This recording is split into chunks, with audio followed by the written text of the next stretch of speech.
தற்போதைய அண்மை செய்தியை பார்த்துக் கொண்டிருக்கிறோம். ஆம்ஸ்ட்ராங் கொலை வழக்கில் கைதான 27 பேருக்கு குற்றப்பத்திரிகையின் நகல் வழங்கப்பட்டிருக்கிறது. எழும்பூர் நீதிமன்றத்தில் ஆஜர்படுத்தப்பட்ட 27 பேருக்கும் இந்த குற்றப்பத்திரிகை நகல் வழங்கப்பட்டிருக்கிறது. கூடுதல் விவரங்களோடு இணைகிறார் சிறப்பு செய்தியாளர் கோகுல். விவரங்களை பதிவு செய்யலாம்.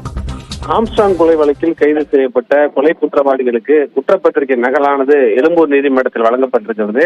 27 பேரும் இன்றைய தினம் நீதிமன்றத்தில் ஆஜர்படுத்தப்பட்ட நிலையில குற்றப்பத்திரிகை நகல் வழங்கப்பட்டது. ஏற்கனவே 5000 பக்கம் கொண்ட குற்றப்பத்திரிகையை செம்பியம் காவல்துறையினர் எழும்பூர் நீதிமன்றத்தில் தாக்கல் செய்த நிலையில அனைத்து குற்றவாளிகளுக்கும் இன்றைய தினம் குற்றப்பத்திரிகைக்கான நகலை நீதிமன்றத்தில் காவல்துறை வழங்கியிருக்கிறார்கள்.